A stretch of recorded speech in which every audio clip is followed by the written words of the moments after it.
Hello student, good afternoon. આપણે ધોરણ 4 માં પાઠ 3 સંખલાની બહેન છીપી બરાબર છે। એમાં આજે આપણે શું કરવાના છે જુઓ। આપણે આગળ પેજ નંબર 52 સુધીનું વર્ક કમ્પ્લીટ કરી ગયા છે બરાબર।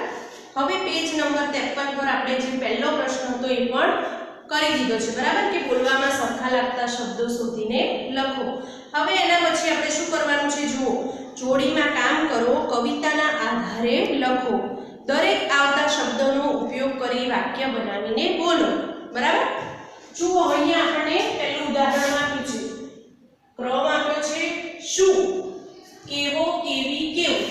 આપણે અહીંયા એક શબ્દ આપ્યો છે, એના પ્રશ્ન આપણે કઈ રીતે પૂછી શકીએ। આપણે કોઈ પણ પ્રશ્ન પૂછીએ, દાખલા તરીકે તારી સાયકલ કેવા રંગની છે, તારો કંપાસ કેવો છે, તારી મમ્મી કેવી છે બરાબર। કેવી, કેવું, કેવો બરાબર। એનાથી આપણે પ્રશ્ન પૂછતા હોય કે આજે અજવાળું કેવું છે બરાબર। પાણીપુરી કેવી છે, આપણે આવા પ્રશ્નો પૂછતા હોય બરાબર। તો કેવું, કેવી અને કેવું બરાબર। કેવો, કેવી અને કેવું એના દ્વારા આપણે પ્રશ્ન પૂછી શકીએ બરાબર। અહીંયા આપણે કવિતાના આધારે જુઓ શું આપ્યું છે। પહેલો શબ્દ આપ્યો છે હવા। તો હવા કેવી હતી, આપણે ગીત સમજ્યા એમાં જોયું તો આપણે કે હવા કેવી હતી તો ખુલ્લી। તો આપણે કેવીના ખાનામાં લખીશું ખુલ્લી। ત્યાર પછી છે અહીંયા આપણે આપ્યું છે કે કેવો, તો વહાલો અને ટાઢો। તો વહાલો અને ટાઢો લાગે એવું શું હશે, ગીતમાં આપણે શું એવું જોયું હતું તો વાયરો, તમને યાદ હશે। તો અહીંયા આપણે એવું શું હતું તો વાયરો, અહીંયા લખીશું વાયરો। તો વાયરો કેવો હતો, વહાલો અને ટાઢો લાગે એવો હતો। ત્યાર પછી શું છે જો કેવું। કેવુંમાં છે ધોળો શબ્દ આપણને આપ્યો છે। તો ધોળું ધોળું શું હતું, ગીતની અંદર આપણે સમજ્યા હતા। તો શું હતું અજવાળું। તો શું હતું તો શુંના ખાનામાં આપણે લખીશું અજવાળું બરાબર। ત્યાર પછી જુઓ કેવી, તો ચાંદી જેવી। તો ચાંદી જેવી એ શું હતું તો રેતી હતી બરાબર, કે જે રેતી અજવાળિયામાં ચમકતી હતી એકદમ ચાંદી જેવી। ત્યાર પછી સાંકડું અને મોકળું શું હતું બરાબર। તો સાંકડું શું હતું ઘર અને મોકળું શું હતું રહેઠાણ। તો અહીંયા આપણે સાંકડું શું હતું ઘર, મોકળું શું હતું તો રહેઠાણ, આપણે ગીતમાં સમજી ગયા છે। ત્યાર પછી સોનેરી કોરવાળી। તો સોનેરી કોરવાળી શું હતું વાદળી હતી બરાબર। તો અહીંયા લખીશું વાદળી। ત્યાર પછી ભાવતી। ભાવતી શું હતું તો રસોઈ બરાબર। તો અહીંયા લખીશું રસોઈ। હવે અહીંયા આપણે શું કરવાનું છે જુઓ, આના પરથી આપણે વાક્ય બોલવાના છે બરાબર। જુઓ પહેલું છે હવા અને ખુલ્લી। હવા કેવી હતી ખુલ્લી। તો આપણે એવું વાક્ય બોલી શકીએ કે દરિયા કિનારાની ખુલ્લી હવા માણવાની મજા આવે બરાબર। આપણે એવું વાક્ય બનાવી શકીએ। ત્યાર પછી વાયરો, વહાલો અને ટાઢો। તો એવું વાક્ય બનાવી શકીએ કે આપણે હિલ સ્ટેશન પર ફરવા જઈએ, ત્યાં વાયરો વહાલો લાગે તેવો ટાઢો ટાઢો હિમ જેવો વાતો હોય છે। ત્યાર પછી અજવાળું અને ધોળું। તો પૂનમની રાતનું અજવાળું એકદમ ધોળું હોય છે બરાબર। ત્યાર પછી રેતી અને ચાંદી જેવી। તો એના પરથી શું વાક્ય બનાવી શકીએ આ બે શબ્દ પરથી તો દરિયા કિનારાની રેતી એકદમ ચાંદી જેવી ચમકતી હોય છે। ત્યાર પછી ઘર, સાંકડું। તો ભાઈ બહેનને પોતાનું ઘર સાંકડું લાગતું હતું। ગીતમાં આપણે જોયું કે એમનું ઘર એમને સાંકડું લાગતું હતું અને ખુલ્લી હવામાં બહાર ફરવા ગયા તો ઘર સાંકડું લાગતું હતું અને રહેઠાણ મોકળું લાગતું હતું। ત્યાર પછી છે વાદળી અને સોનેરી કોરવાળી બરાબર। તો કેવી વાદળી એમને ગમતી હતી, સોનેરી કોરવાળી વાદળી ગમતી હતી કે જેનો છેડો પકડીને ઊંચે આકાશ સુધી જવાની એમની ઈચ્છા હતી। ત્યાર પછી જુઓ 7મા નંબરમાં કયા બે શબ્દો છે તો રસોઈ અને ભાવતી।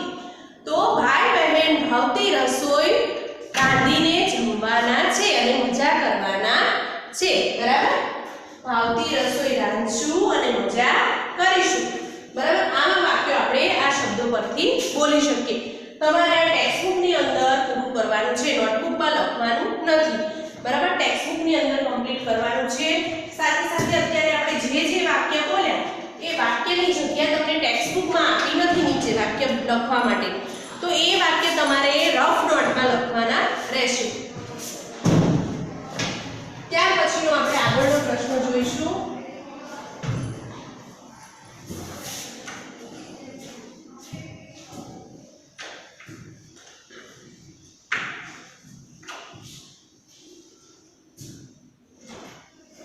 જે વાક્યો અત્યારે આપણે બનાવ્યા અને બોલ્યા એ સિવાય તમને જો સારા કોઈ વાક્ય આવડતા હોય, તમારી રીતે લખવા હોય તમારા આઈડિયા પ્રમાણે, તો તમે અલગથી વાક્ય રફ નોટમાં લખવાના છે હોમવર્કની અંદર. બરાબર? હોમવર્ક બધા નોટ ડાઉન કરી લો.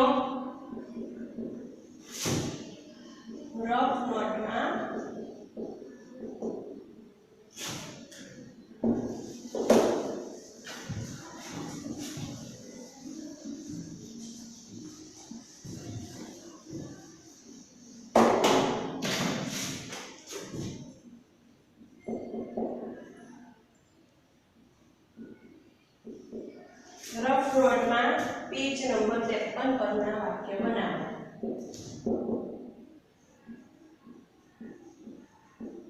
વાક્ય બનાવીને લખો.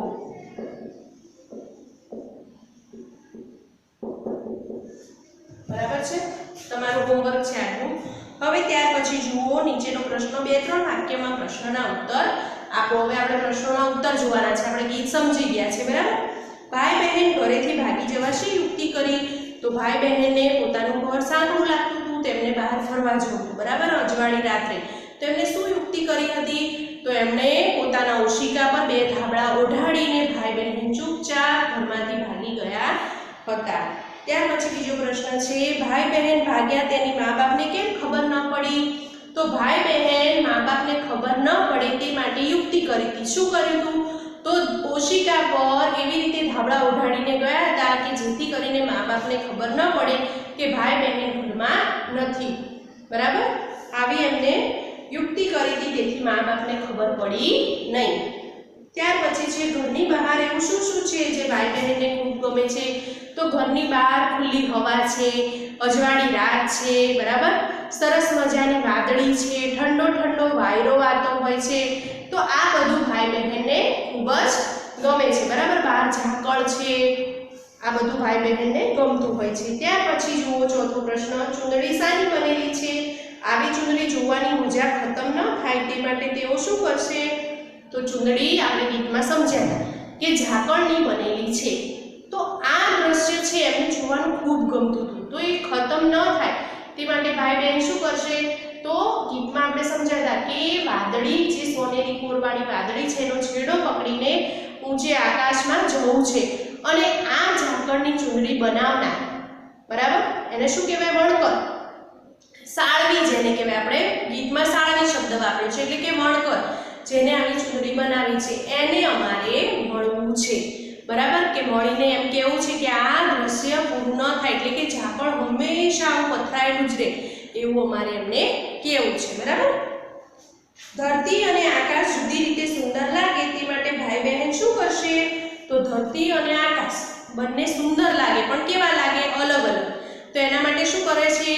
તો આગમાંથી તારા લાવીને જમીન પર ખંખે છે. બરાબર? જેથી કરીને શું થાય? ધરતી અને આકાશ બંને જુદું લાગે. આકાશ તારા વગરનું થઈ જાય અને ધરતી પર તારા તારા લાગે, તો બંને સુંદર લાગે અને કંઈક અલગ લાગે.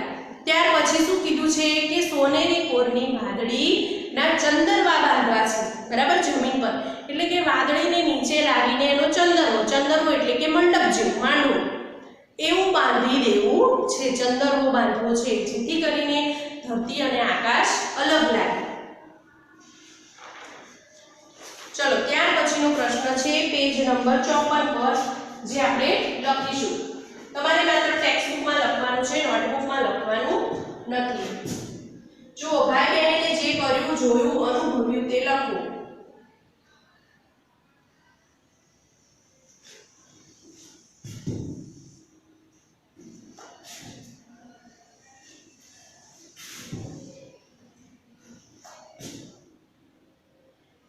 પહેલો નંબર છે ઠંડો પવન વાયો.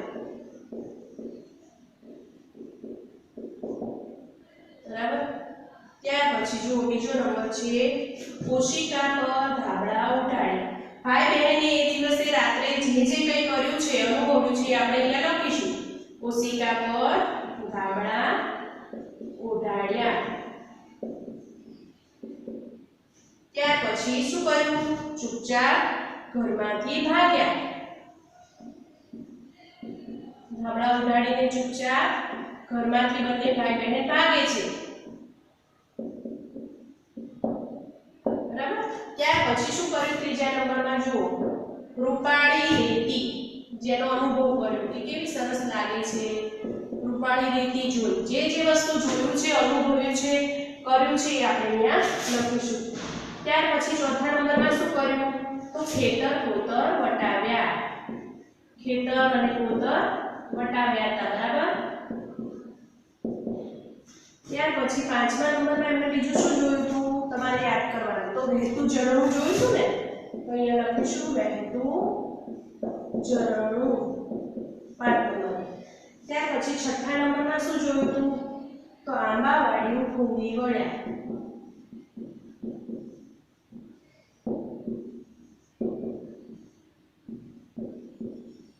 અને છેલ્લે 7 નંબરમાં રૂપાળું રહેઠાણ.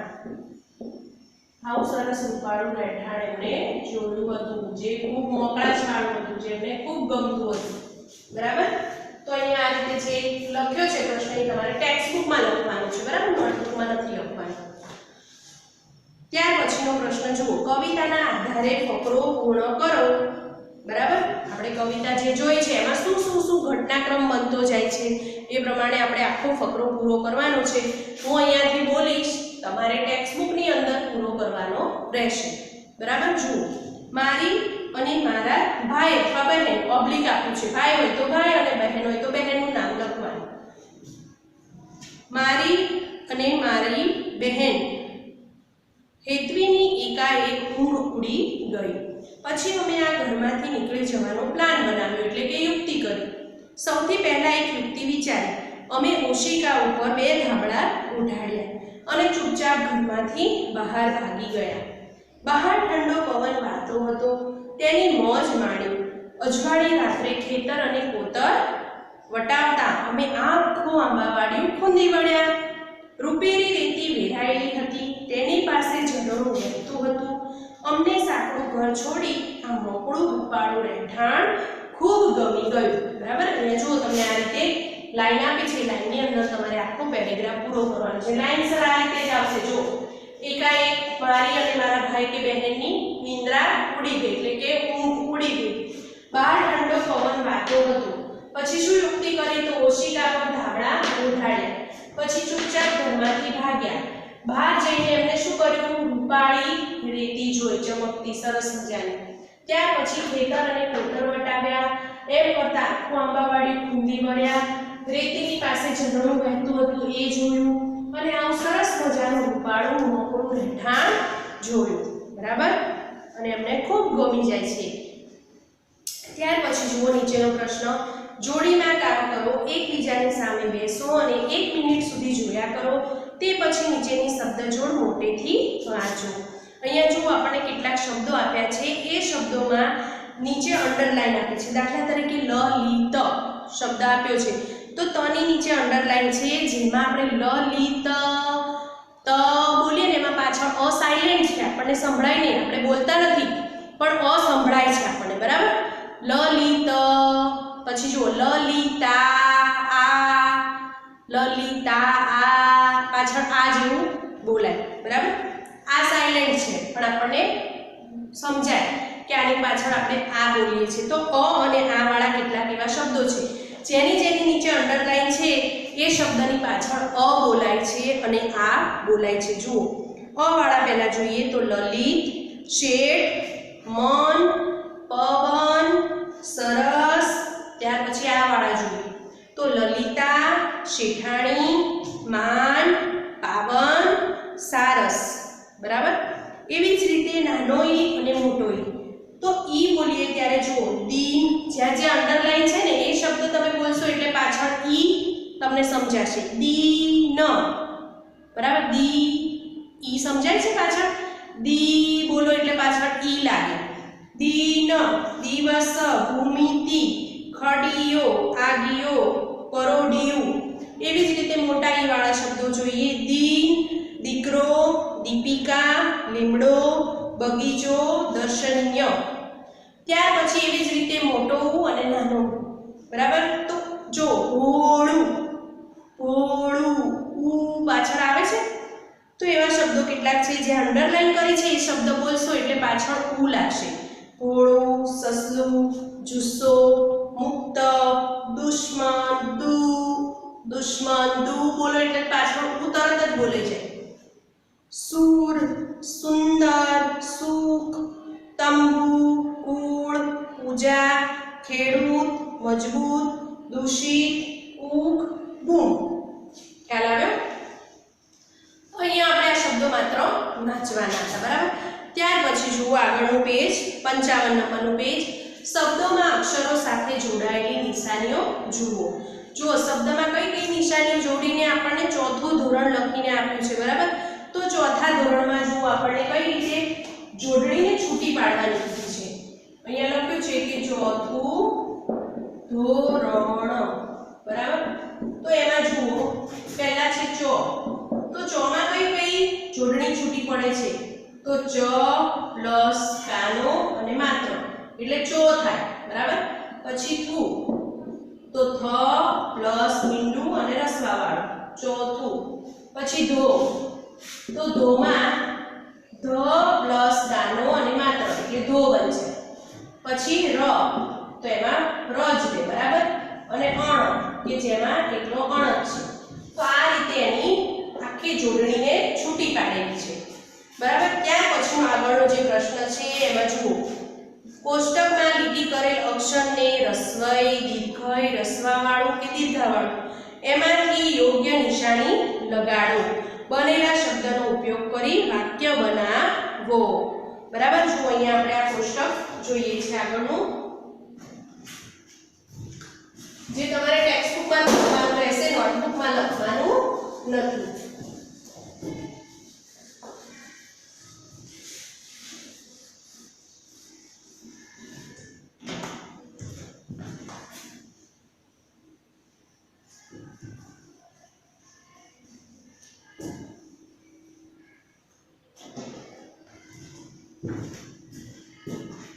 પહેલું આપણું છે ક્રમ, પછી છે અક્ષર, ત્યાર પછી છે દીર્ઘય, રસ્વય, રસ્વાવાળું અને દીર્ઘાવાળું, પછી છે બનતો શબ્દ,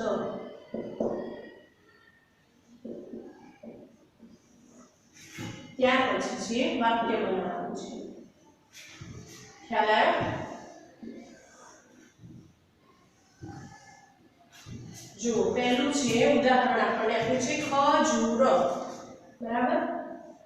ઉદાહરણમાં અહીંયા અક્ષર આપ્યું છે ખજર. તો જેની નીચે અંડરલાઈન છે. બરાબર. જ્યાં અંડરલાઈન છે ત્યાં આપણે રસ્વાવાળું, દીર્ઘાવાળું, રસ્વઈ કે દીર્ઘઈ મૂકવાની છે. તો અહીંયા આપણને ખબર પડી જાય કે આ શબ્દ ખજૂર છે. તો અહીંયા આપણે દીર્ઘાવાળું મૂક્યું. બરાબર. સોરી અહીંયા નિશાની કરીશું આપણે અને અહીંયા બનતો શબ્દ ખજૂર. બરાબર. હવે આપણે વાક્યનો ઉપયોગ કરવાનો છે. બરાબર. જેનું ખાનું આપણે મોટું રાખીશું થોડું. જો વાક્ય કઈ રીતે બનશે? તો ખજૂરનો દવા તરીકે ઉપયોગ કરવામાં આવે છે. ખજૂરનો દવા તરીકે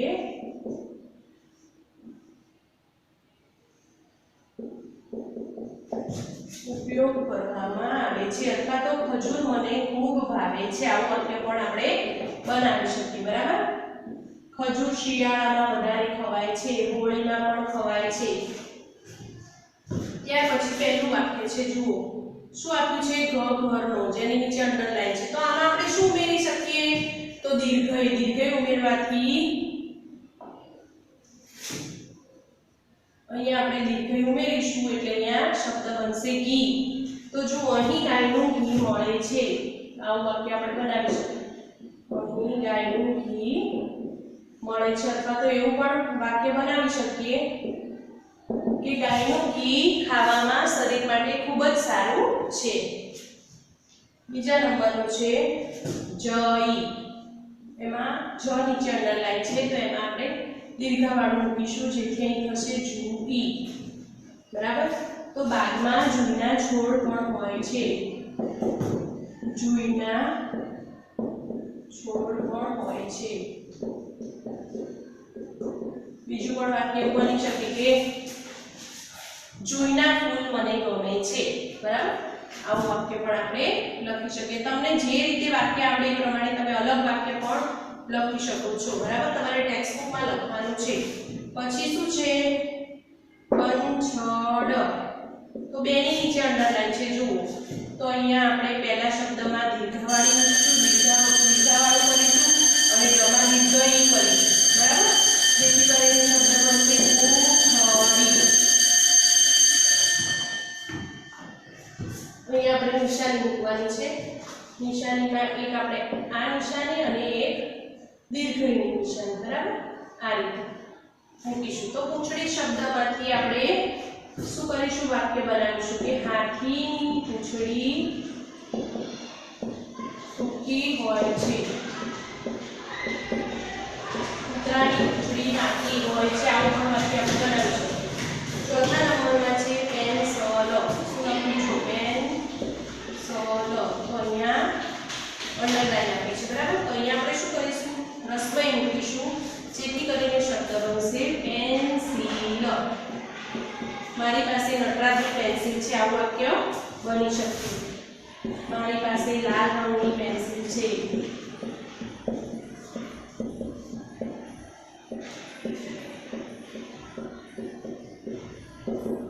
બરાબર.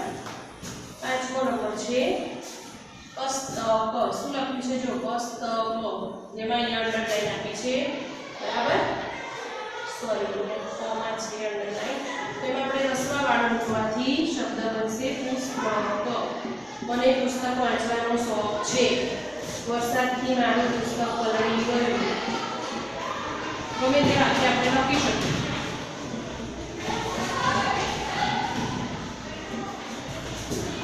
પલળી ચાલાયો. હવે છઠ્ઠા નંબરનું વાક્ય છે સંરક્ષક. બરાબર. જેમાં બે શબ્દમાં અંડરલાઈન છે. તો એકમાં આપણે રસવાવાળું મૂકીશું અને એકમાં રસવઈ. બરાબર. તો આપણો શબ્દ શું બનશે સુરક્ષિત. જેનું વાક્ય આપણે બનાવીશું અમે સુરક્ષિત સ્થળે રોકાઈ ગયા.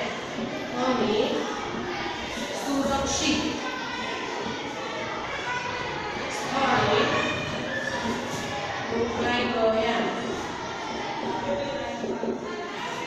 છેલ્લું છે શક્તિશાળી. જેમાં આપણે શું શબ્દ આપ્યો છે શક્તશાળ.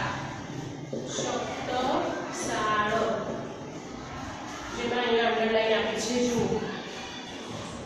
બરાબર. તેમાં આપણે રસવઈ મૂકવાની રહેશે અને દીર્ઘ જેથી શબ્દ બનશે શક્તિશાળી.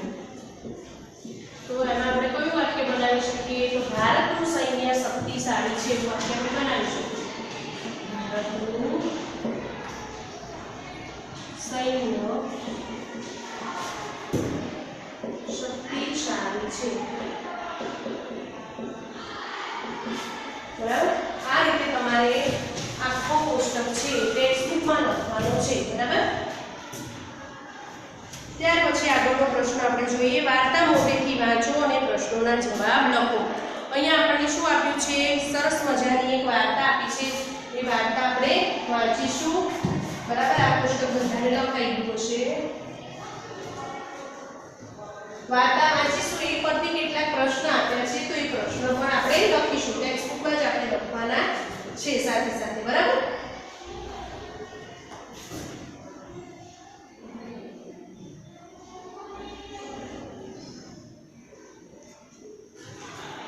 હવે આપણી એક્ઝામ નજીક આવી રહી છે. બરાબર. તો આપણે જે વર્ક થાય છે ટેક્સ્ટ બુકમાં નોટબુકમાં જે લખાવ્યું છે આપણે બધું કમ્પ્લીટ કરવું અને સાથે સાથે લર્ન પણ કરતા રહેવું. બરાબર.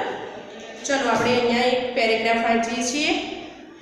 જમણી બાજુએથી પોપટ અને ડાબેથી પોપટી આવ્યા. માળામાં બચ્ચા તેમની રાહ જોતા હતા. પોપટું એક જરાક તોફાની હતું.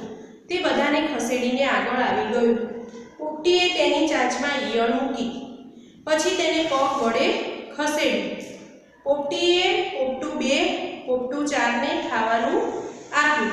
પોપટે પોપટું 5 અને 3 ને ખાવાનું આપ્યું. બરાબર. અહીંયા શું હશે? જો એક પોપટ છે ને એક પોપટી છે, એમના 5 બચ્ચા છે. અહીંયા આપણને ખબર પડે કે 5 બચ્ચા છે. પોપટું 1, પોપટું 2, પોપટું 3, પોપટું 4, 5. હવે જુઓ નીચે પ્રશ્ન છે, કોણ તોફાની હતું? તો આપણે અહીંયા જવાબમાં લખવાનું છે કે પહેલો જવાબ છે પોપટું 1. કોણ તોફાની હતું? ધક્કો મારીને આગળ આવી ગયું તો પોપટું 1 જરાક તોફાની હતું. પોપટું 1 જરાક તોફાની હતું. બીજો પ્રશ્ન છે, પપ્પાએ કયા બચ્ચાને ખાવાનું આપ્યું? પપ્પા એટલે કે પોપટે. તો પપ્પાએ કોને કોને આપ્યું હતું ખાવાનું? તો પોપટું 5 અને 3. પોપટું 5 અને પોપટું 3 ને ખાવાનું આપ્યું.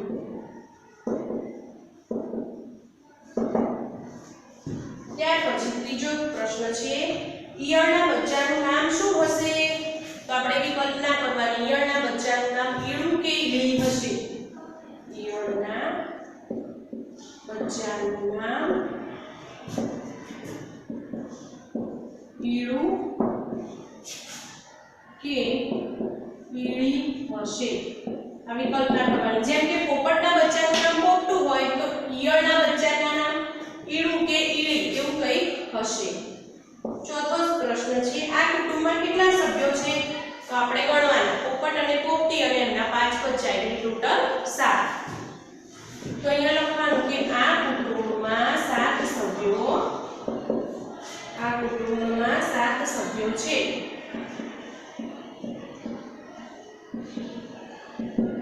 છેલ્લો પ્રશ્ન છે, ખોટો વિકલ્પ છે તો બરાબર. જુઓ એમાં જમણેથી પોપટ આવ્યું, જમણેથી પોપટ આવ્યું આવે, આવી આવે ના આવે, તો એ બંને ચેકીને આપણે અહીંયા લખવાનું આવ્યું. શું ચેકી નાખવાનું? આવ્યું અને આવી એ બંને ચેકી નાખવાનું. પછી ડાબેથી પોપટી આવી, ડાબેથી પોપટી આવી, એમાં શું ચેકવાનું? જો આપણને ઓપ્શન આપ્યા છે આવ્યું, આવી ને આવ્યું, તો પોપટીમાં આપણે શું વાપરીએ? આવી વાપરીએ. બરાબર. તો આવ્યો અને આવ્યું બંને આપણે ચેકી નાખવાનું છે. તેમને જોતા જ પોપટું 1 આગળ આવ્યું, તેમને જોતા જ પોપટું 1 આગળ આવ્યું. અહીંયા આપણે પોપટું માટે આવ્યું વાપરીશું. બરાબર. પોપટી માટે આવી અને પોપટ માટે આવ્યું. તો અહીંયા પોપટું આગળ આવ્યું તો આપણે શું ચેકવાનું છે? આવી અને આવ્યું એ બંને પર આપણે ચેકો મારીશું. બરાબર. તો અહીંયા આ પ્રશ્ન પણ પૂરો થાય છે. હવે આપણે જુઓ પેજ નંબર 56 પર હસીએ. આપણે એક સરસ મજાનો જોક્સ આપ્યો છે, આપણે જોઈશું. શિક્ષક કહે, પાંડવો વનવાસ માટે ક્યારે નીકળ્યા હતા? ચિંતન કહે, સાહેબ 9:15 વાગે. શિક્ષક કહે, તને આવું કઈ રીતે કહી શકે તું? એટલે ચિંતન કહે, સાહેબ વનવાસનું ઉલટું વાંચો. તમે બધા ઉલટું કરી જુઓ વનવાસનું એટલે તમને ખબર પડશે. શું થાય? 9:15. બરાબર. બધાને મજા આવી હશે જોક સાંભળવાની. હવે આગળ જુઓ કેટલાક લગભગ સરખા શબ્દો છે જે આપણે નોટબુકની અંદર લખીશું. અત્યારે આપણે માત્ર સમજવાના છે. જુઓ, ઝૂલો, ઝૂલાનું શબ્દાર્થ શું થાય? સમાનાર્થી શું થાય? તો હિંચકો. બરાબર. ઝૂલાનું સમાનાર્થી કો કે શબ્દાર્થ કો શું થાય? હિંચકો. ત્યાર પછી માંજવું એટલે કે ઘસીને સાફ કરવું. પછી છે હોશ એટલે ઉમંગ અથવા તો ઉત્સાહ. ત્યાર પછી છે અનોખી એટલે બધાથી જુદી, કંઈક અલગ. કૌશલ્ય એટલે કળા કરવાની આવડત, જે દિવ્યેશમાંથી. બરાબર. પારો તો લાકડાનો કાણાવાળો નાનો મણકો. ચણોઠી એટલે એક વેલનું બી. કદાચ તમે ચણોઠી જોયું હશે તો એ વેલનું બી હોય. આગળ ધસી આવવું એટલે પહેલી હરોળમાં આવવું. વિધિવત એટલે કે નિયમ પ્રમાણે. બરાબર. લાડ લડાવા એટલે વહાલ કરવું. અજબ સર્જન એટલે કે અજબ એટલે કંઈક નવાઈ અને સર્જન એટલે કે પોતે કંઈક બનાવટ કરવી. બરાબર. તો નવાઈ લાગે એવી બનાવટ જેને કહેવાય અજબ સર્જન. આંખમાં આંસુ ધસી આવવા એટલે કે દુઃખ અનુભવવું. મુશ્કેલી એટલે કે તકલીફ. મેળો જામવો એટલે ઘણા લોકો ભેગા થવા. જ્યાં બહુ બધા મેળાની જેમ બહુ બધા લોકો ભેગા થયા હોય ત્યાં આપણે એવું કહીએ કે બહુ જ મેળો જામ્યો છે. બરાબર. લચ્છી એટલે કે દોરાની જોડી. તમે પણ ઉત્તરાયણમાં જ્યારે દોરાને આવી રીતે વેસ્ટ દોરા હશે એની લચ્છી બનાવતા હશો. બરાબર. તો એને કહેવાય કે દોરાની જોડી. ઝીણવટપૂર્વક એટલે કે ખૂબ જ બારીકાઈથી. ત્યાર પછી છે પરસાળ એટલે કે ગામડાના ઘરોમાં પહેલા ઓરડાની આગળનો ભાગ જેને ઓસરી પણ કહેવાય, જે થોડી ખુલ્લી જગ્યા. બરાબર. તો પરસાળ એટલે ગામડાના ઘરોમાં પહેલા જે ઓરડાની પહેલા બરાબર એવો આગળનો ખુલ્લી જગ્યાવાળો ભાગ. શીર્ષાસન એટલે કે ઊંધા માથે થવું. તમે યોગાના લેક્ચર અટેન્ડ કરતા હશો તો તમને તમારા ટીચર શીખવાડતા હશે. બરાબર. કે યોગામાં શીર્ષાસન કઈ રીતે થાય તો માથું નીચે હોય અને પગ ઉપર હોય. બરાબર. તો એને કહેવાય શીર્ષાસન. અહીંયા આપણે કેટલાક લગભગ સરખા શબ્દો જે સમાનાર્થી શબ્દો જોયા. બરાબર. આપણે નોટબુકમાં એ લખવાના છે. બરાબર. દરેક સ્ટુડન્ટ નોટબુકની અંદર આમાંથી જોઈને ટેક્સ્ટબુકમાંથી જોઈને નોટબુકમાં દરેકે સ્ટુડન્ટે આ સરખા શબ્દો લખવાના છે આપણી ક્લાસ વર્કની નોટમાં. બરાબર. અહીંયા આપણો આ પાઠ પૂર્ણ થાય છે. બરાબર. આગળનો પાઠ છે જે કંઈ બાકી છે આપણે નેક્સ્ટ લેક્ચરમાં જોઈશું. આપણો અહીંયા લેક્ચર પૂરો થાય છે. Bye student.